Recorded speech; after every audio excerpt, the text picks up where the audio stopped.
সবাইকে আজকের ম্যাথ ক্লাসে স্বাগতম। আজকে আমি অঙ্ক করব সপ্তম শ্রেণীর অধ্যায় 1 মূলদ ও অমূলদ সংখ্যা অধ্যায়ের 3 নম্বর পৃষ্ঠা।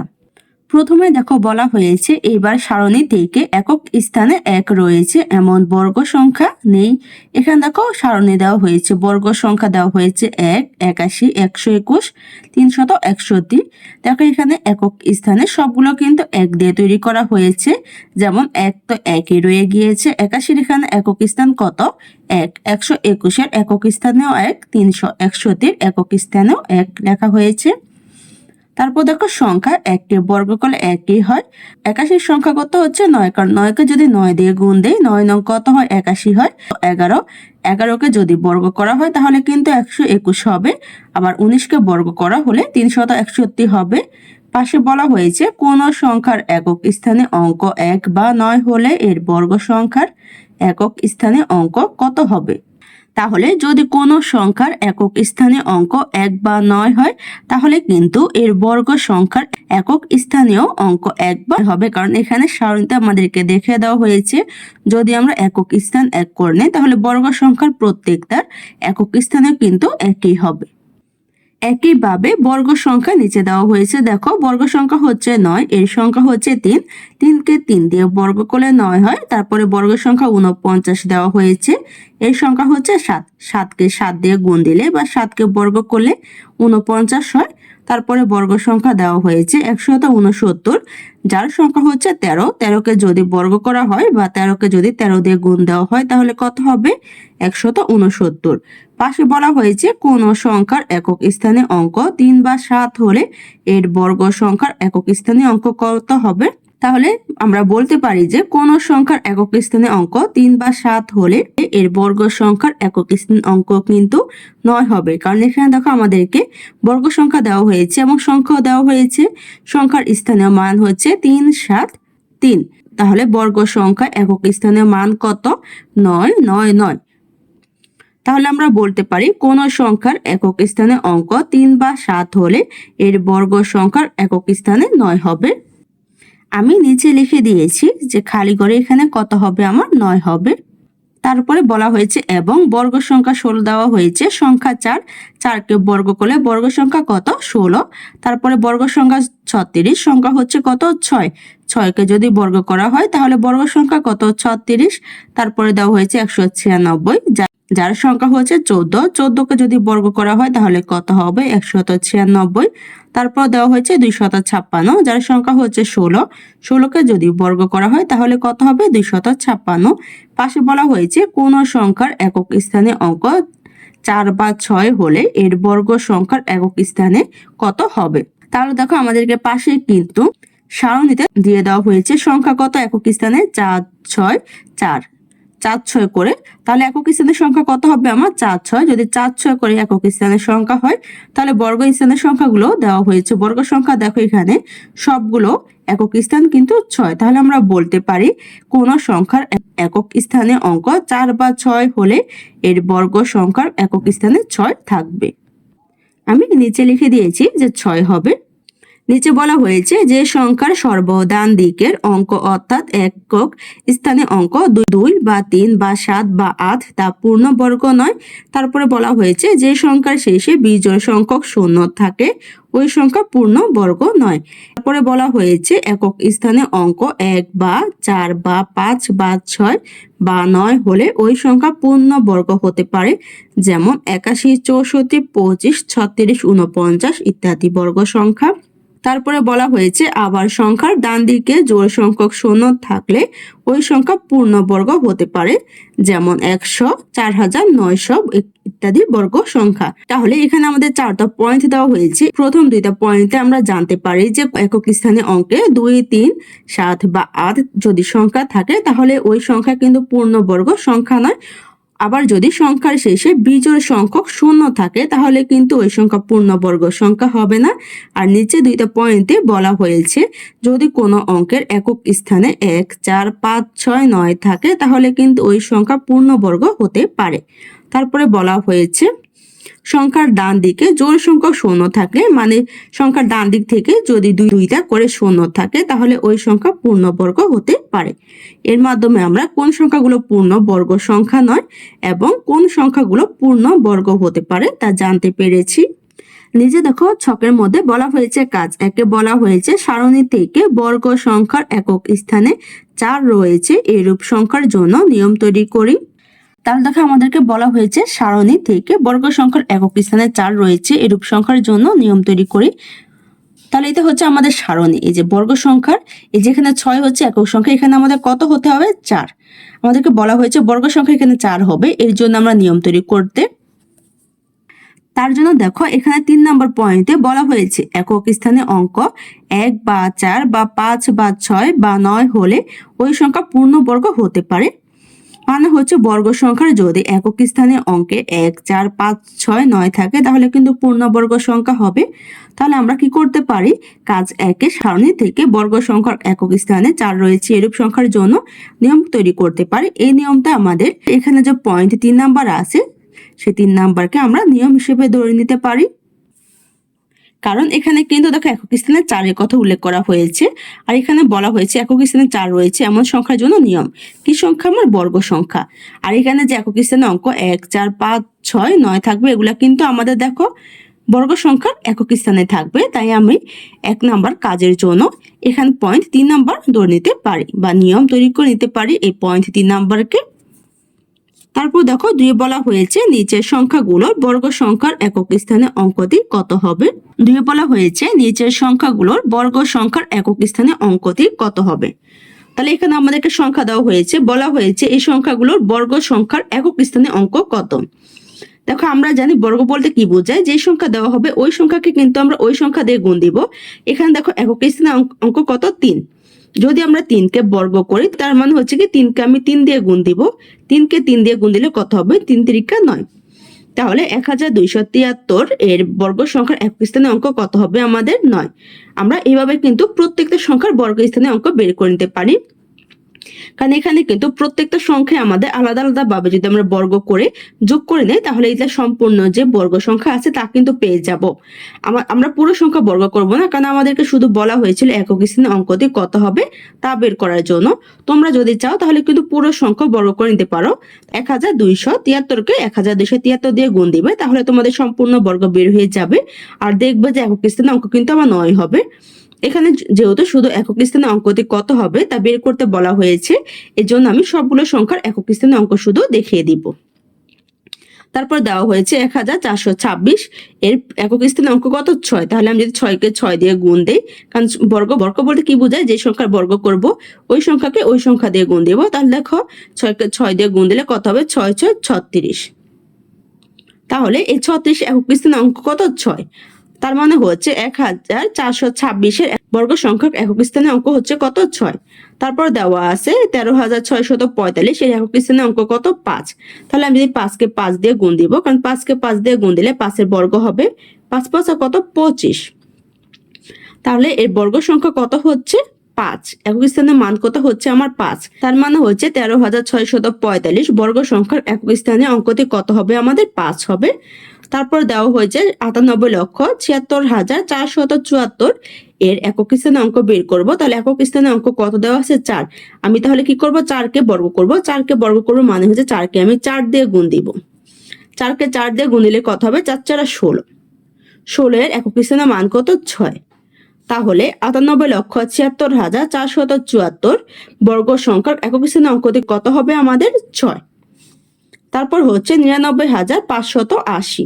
তাহলে এখানে একক স্থানের মান কত 0। যদি আমি 0 কে 0 দিয়ে গুণ দেই তাহলে আমার কত হবে 0ই হবে। তাহলে একক স্থানের মান কত হবে আমাদের 0। তার মানে হচ্ছে 99,580 বর্গ সংখ্যার একক স্থানের অঙ্কটি কত হবে আমাদের 0। শুধু একক স্থানীয় সংখ্যার বর্গ করে কিন্তু বর্গ সংখ্যার একক স্থানীয় অঙ্কটি কত হবে তা বের করে নিতে পারবো। তারপরে দেখো 4 নাম্বার পৃষ্ঠায় একটা ছক দেওয়া হয়েছে, বলা হয়েছে নিচে বর্গমূল সহ কয়েকটি পূর্ণ বর্গ সংখ্যার তালিকা দেওয়া হলো।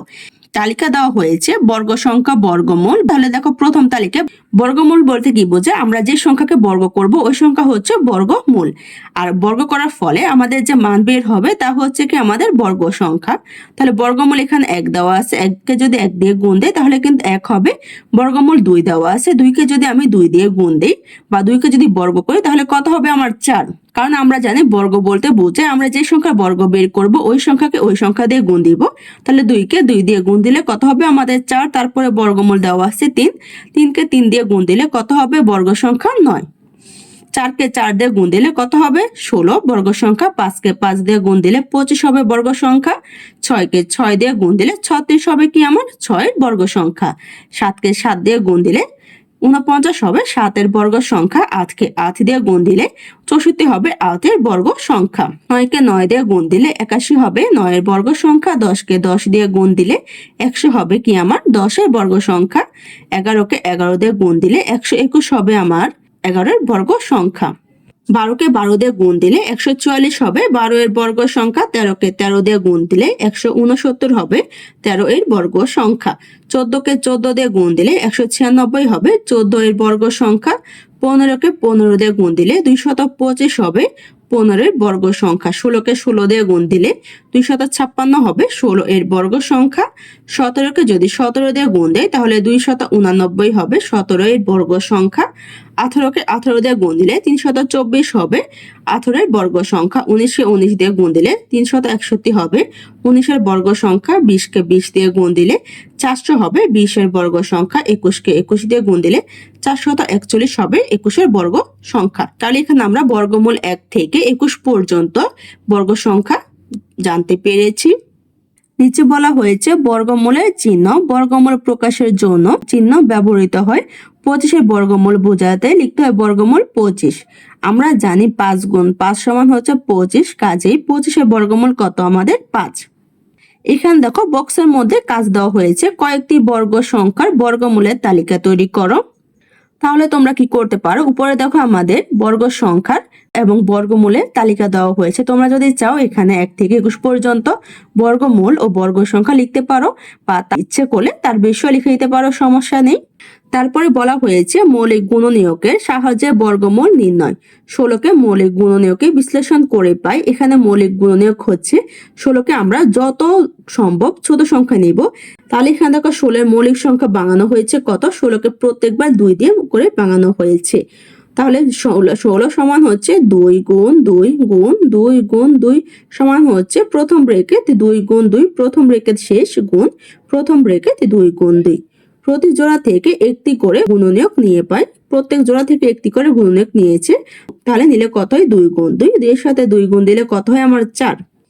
সুতরাং 16 বর্গমূল বর্গমূলের চিহ্ন দিয়ে 16 দেওয়া হয়েছে। তাহলে যদি 16কে বর্গ করি কত হবে আমাদের 4। আবার 36কে মৌলিক গুণনীয়কে বিশ্লেষণ করে পাই। 36 সমান 2 গুণ 2 গুণ 3 গুণ 3 সমান প্রথম ব্রেকেট 2 গুণ 2 গুণ প্রথম 3 গুণ 3।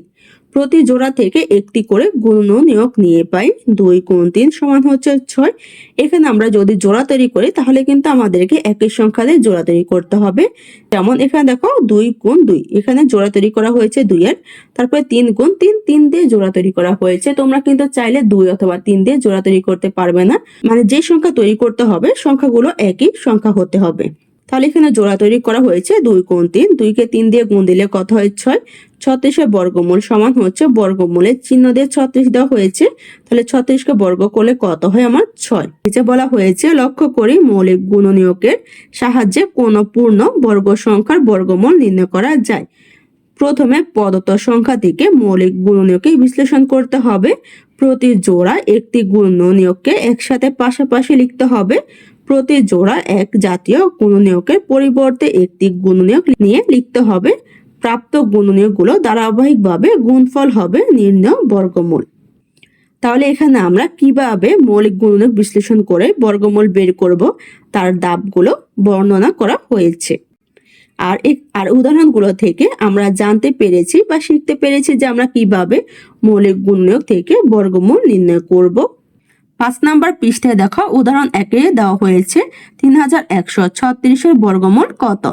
এখানে তাহলে দেখো কিভাবে বর্গমূল করা হয়েছে। মৌলিক গুণনীয়কে বিশ্লেষণ করে, মৌলিক গুণনীয়কে বিশ্লেষণ করা হচ্ছে। যে সংখ্যা আমাদের দেওয়া থাকবে ওই সংখ্যাকে আমরা ভাগ দিব। তাহলে কত দিয়ে ভাগ দিব? শুরু করব আমরা 2 দিয়ে।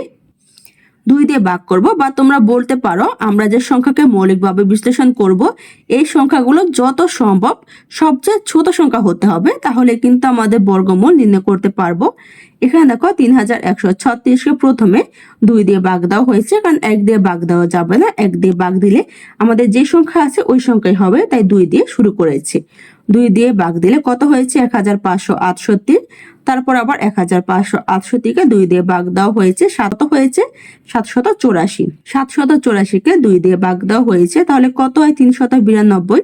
392কে 2 দিয়ে ভাগ দেওয়া হয়েছে, তাহলে কত হয়? 196। 196কে 2 দিয়ে ভাগ দেওয়া হয়েছে, তাহলে কত হয় আমার? 98। 98কে দেখো আবার 2 দিয়ে ভাগ দেওয়া হয়েছে, তাহলে কত হয়? 49।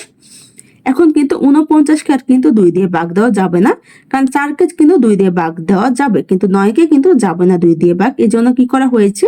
7 দিয়ে ভাগ করা হয়েছে। 7 দিয়ে যদি 49কে ভাগ দেয় তাহলে যাবে, কারণ 7 7 49 হয়। তাহলে এখানে মৌলিক গুণনীয়ক গুলো কি বের হয়েছে আমাদের? 2 গুণ 2 গুণ 2 গুণ 2 গুণ 2 গুণ 2 গুণ 7 গুণ 7। এখানে 6টা 2 এবং 2টা 7 হয়েছে মৌলিক গুণনীয়ক। এখন কি করা হবে? এখানে জোড়া তৈরি করা হবে। তাহলে প্রথম 2টা 2 দিয়ে জোড়া তৈরি করা হয়েছে, তারপরে 2টা 2 দিয়ে জোড়া তৈরি করা হয়েছে, তারপরে 2টা 2 দিয়ে জোড়া তৈরি করা হয়েছে, তারপরে 2টা 7 দিয়ে জোড়া তৈরি করা হয়েছে। এখন প্রত্যেকটা জোড়া থেকে একটা করে সংখ্যা নেওয়া হবে। তাহলে সংখ্যা নিলে কত হয় আমাদের? 2 গুণ 2 গুণ 2 গুণ 7। যদি গুণ দেওয়া হয় তাহলে কত হবে? 56। বা যদি আমরা বর্গ করি তাহলে কত হবে আমাদের? 56। আমরা এই উদাহরণের মাধ্যমে দুইভাবে বর্গমূল করা শিখেছি। এক হয়েছে মৌলিক বিশ্লেষণের মাধ্যমে, আর একটা হচ্ছে সরাসরি বর্গ করে।